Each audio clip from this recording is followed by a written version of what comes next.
আর যত মানে সময় যত সময় ভিড় বাড়ে আমি কোনো মেয়েকে নিয়ে পরে যাই এখানে আরো অনেক গরম পড়ছিল আর কি তো ইয়ার তো ওইখানে আমি এই ড্রেস দেখলাম ফুল ড্রেস লইতাম শোনাই লইছি একটা ফ্রক তো এই যে ওই ড্রেসটা খুব সুন্দর হয়েছে এই ড্রেসটা আমি একটা ড্রেস কিনলাম এটার দাম কত কিন্তু এটার দাম মাত্র 250 না কিন্তু কনফিউশন হয়ে গেছে আমি এটা দেওয়ার সময় তো এদিকে এদিকে দেখে ওদেরকে হরতেও দেখা না তো এটা শুরু হলেই Hey guys, welcome back to my YouTube channel and Facebook page Monkey Vlogs. তো guys আজকে আমরা যাইমু ফ্যান্সি বাজার। তো ফ্যান্সি বাজার যাবো আপনারা চলেন আমরা সঙ্গে।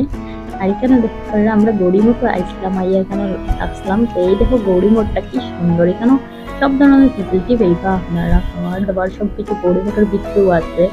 তো গুয়াহাটি এখানে আপনারা ভিজিট করতে পারেন, থাকতে পারেন আপনারা ইচ্ছা। এখানে রুম ভাড়াও কম আছে। এখানে একটা শান্তির পরিবেশ আছে, ওটা সব থেকে বেশি ভালো লাগছে টাউনের মধ্যে, কারণ এখানেও ঠাকুরের কীর্তন হয় সন্ধ্যা সকাল ওটার লাগে ওটা। তারপর বন্ধুরা ফ্যান্সি বাজাইলাম এখানে আইয়া দেখি কি তা এসামিস কামসা, কারণ গুয়াহাটি গেছে আর এসামিস কামস তো দেখো না ওই বনে, তো এখানে আইয়া ফার্স্টে হয়ে গেছি। তারপরে দেখলাম কেন যে সুন্দর কাপড় আর কি ঢের মানিয়ে রাখছে, আর শুধু আমি ম্যাডাম কোনটা লইতাম কোনটা লইতাম না।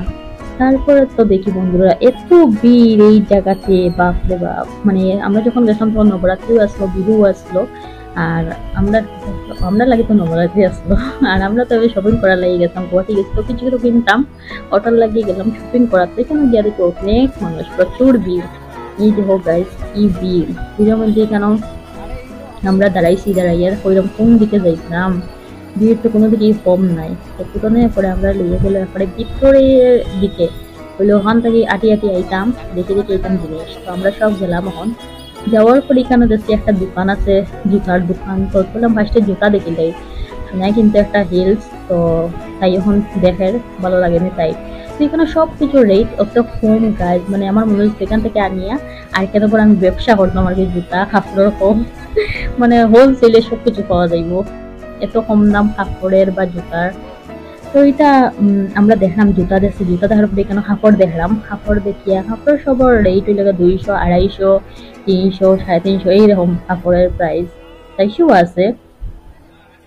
তো বন্ধুরা এখন কুটনে মানে কেনাকাটা করে প্যান্ট শার্ট সব কিছু দেখে দেখা তো আছে কিনা আপনার রেট দেখাইয়া তারপরে হলো না, তার চয়েস না হয়ে যায় গিয়া। তারপরে হলো আমরা কিছু কিনলে তুই দাঁড়া এক জায়গা, কারণ তুই লোকে তাহলে আমরা কিনা হইতো না, ওরকম ওইটা বালা না ওটা বালা না হয়ে আই যায়। আর যত মানে সময় যত সময় ভিড় বাড়ে আমি কোনো মেয়েকে নিয়ে পরে যাই এখানে আরো অনেক গরম পড়ছিল আর কি তখন। তারপরে ফাইন শপিং করার লাগছি, তো আমরা এখন শপিং করি। আর তো ওইখানে আমি এই ড্রেস দেখলাম কোন ড্রেস লইতাম, তো ওইখানে আমি চয়েস করলাম, শোনালাম তুই দেখি কোনটা লইতাম, এটা দেখ তো কিরকম হইব। তো এইটা দেখছি, এটা দেখে দেখি বেশি ভালো লাগছে না আর কি। তারপর গেলাম ইয়াররিংসের দোকানে, এখন আমি যে কানের লই, তো ওইখানেও যে কানের দেখলাম, কানেরও খুব খুব মানে কম রেটের আছে, 50 টাকা 20 টাকা 80 টাকা ওরকম মানে আছে। আর এখানে শোনাই লইছে একটা ফ্রক, তো এই যে ওই ড্রেসটা খুব সুন্দর হয়েছে এই ড্রেসটা। আর এখানে আমরা ফাড়াদারে এই সাইডে। তো ফাইনালি গাইজ আমি একটা ড্রেস কিনলাম, এটার দাম কত কিন্তু এটার দাম মাত্র 250 টাকা। তো খুব সুন্দর হয়েছে ড্রেসটা, আরো ড্রেস আছে কোনটা কিনতাম কোনটা না কিন্তু কনফিউশন হয়ে গেছে আমি এটা দেওয়ার সময় তো এদিকে এদিকে দেখে ওদেরকে হরতেও দেখা না তো এটা শুরু হলেই কিছু নাই, জাস্ট মজাক করাম। Bye bye, thank you for watching guys.